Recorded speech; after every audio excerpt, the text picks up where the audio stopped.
Yo, what's up guys? It's me, Zachary, back bringing you some more daily NBA news and updates. We got a couple of things to talk about today, so let's not waste any time. Let's get right into it. Lego.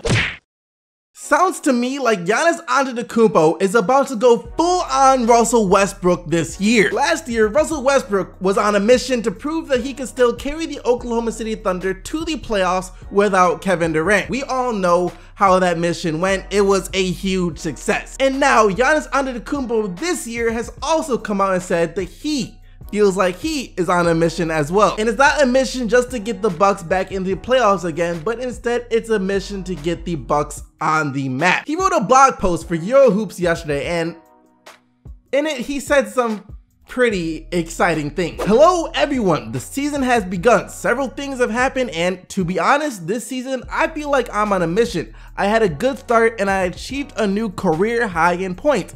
I believe that during the season, I can surpass it again and again. I have nothing to lose, and I will be giving 100% in every game. I know that my personal stats are not important if they are not accompanied by wins and good performances for the Milwaukee Bucks. That was just part of the blog. I'll have the full link to everything down in the description box below if you want to check it out, but just reading that kind of gave me chills. He said he has nothing to lose, will be giving 100% every game, and will break his career high time and time again this year. See, the thing that's been so impressive about Giannis Antetokounmpo so far this year is just how effortless he seems when he's out there on the court. If you've been watching him, you know exactly what I'm talking about. When he's out there dropping a light 44 points, it looks like a light 44 points. He wasn't trying to score 44 points, it kind of just happened. He's averaging what, like 38 points per game? That is insane. People are talking about him once again for the second year in a row, winning most improved player, which will make him the first player to ever win that award twice. And then if that happens, there's no doubt that he will win MVP as well. And right now he is of course the front runner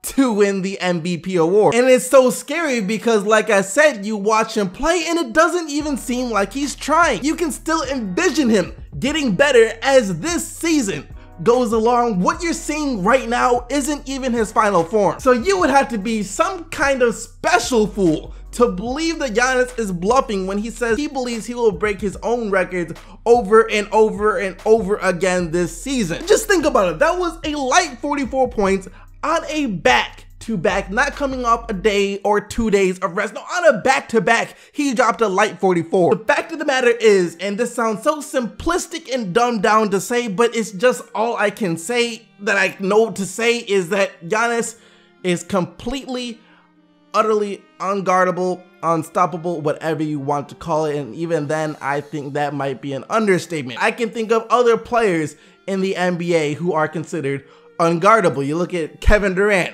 unguardable. Kyrie Irving, unguardable. There are other guys that are unguardable, but Giannis feels different than those other guys because you just truly cannot stop Giannis Antetokounmpo. If he wants to do something or get somewhere on the court, you are not going to stop him from getting there. That's why he's shooting like 70% while he's averaging 38 points per game. Why? Because you cannot stop him. I don't know what else there is to say. He's only 22 as well, causing this much of a fuss in the NBA. 22. Just imagine what it's going to be like 6 or 7 years from now when he reaches his prime, his peak, his absolute best years. Imagine that.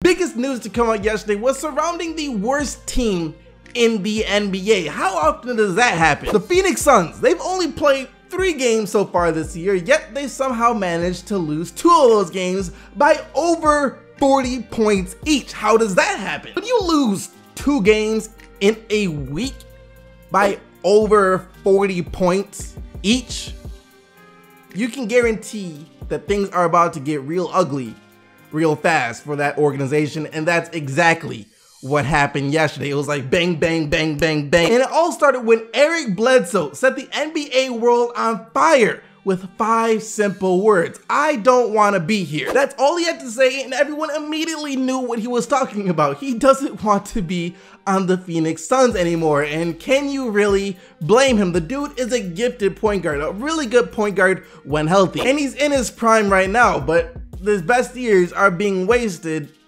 by a team that's losing every game by 40 points. Going into the season, I'm sure he wished that he was traded to another team, a team that would be a playoff contender where he could actually win games. It didn't happen. He was like, all right, fine, you know what? Let's just see what goes on here. We got a bunch of good young players. Let's see how much they develop. Let's see what this Josh Jackson kid can do. Maybe they'll show promise, and then within the next couple of years, we can maybe start thinking about scraping into the playoffs. 2 40-point losses later, and he was like, that for sure ain't happening, and I want out of here. Dude just wants to win a game, or at least be able to have a chance to win a game. But the news doesn't even stop there. Maybe like an hour after Eric Bledsoe's famous 5 words, the Suns decided to announce the firing of head coach Earl Watson. I don't personally know too much about Earl Watson as a head coach. I think the last time I heard his name was during that whole Devin Booker 70-point incident where he said something like, do something about it. Happy to be there, or trying to be liked. I don't care about being liked. I really don't care, to be honest with you. We coming in here, we trying to build something with this young group. If people don't like us while we build it, so what? Do something about it. Well, it looks like the Suns finally did do something about it, and Earl Watson's out, and Jay Triano has been now promoted to the temporary head coach. And some people out there were questioning whether or not it was actually Earl Watson's fault that the Suns have been historically bad so far this year. And to that I say yes and no. Of course, part of it has to be his fault, but it's not all his fault. Look, bottom line is this: the dude couldn't motivate any of those guys to play a single iota of defense out there on the court. No good, respectable coach in the NBA will let their team lose by 40+ points twice in a week. So he is for sure to blame, but like I was saying, he isn't all to blame. At some point, the players have to have some type of pride to say, you know what, we're about to lose by 40. Let's try and play some defense, get the score at least respectable before the game is over. They didn't have the motivation to do that. So some of the blame is to be put on the players. You shouldn't need a coach to tell you that you have to play defense to win. That's why a part of me also believes that there's just something going on in the locker room between the coaches and the players. Maybe the players didn't like Earl Watson and his methods that much, so this was their way of giving up on him so he would get fired. They were like, you know what, let's not even try until Earl Watson gets fired, because to be honest, that's the only explanation I can think of, because to lose 2 games by 40 points, you seriously have to try very, very hard to do that. But it's done now. If the Suns do come out looking better in their next game, then we know maybe they actually did just give up on the head coach and Earl Watson and wanted him to get fired. If not, then these players just have no pride. As for Bledsoe though, some more interesting news came out earlier this morning about him. He had a meeting with the Phoenix Suns after he said that he doesn't want to be there, and I don't think things went too well after that meeting, because the Suns just straight up sent him home, and now he's not playing in their next game. He's gonna be traded, no question about he's going to be traded. The Suns have been trying to trade him in the past. I have no clue why nothing ever came of that. I can't imagine that there were no teams interested in trading for Eric Bledsoe, so maybe the Suns' asking price was just too high, and now they will lower it to almost nothing at all. DeAndre Jordan did tweet out to Eric Bledsoe yesterday telling him to come home, so maybe those 2 teams can work something out, since the Los Angeles Clippers do desperately need a starting point guard now that Milos Teodosic is out for the foreseeable future. That's all we know for now though, so we'll just have to wait and see what goes down.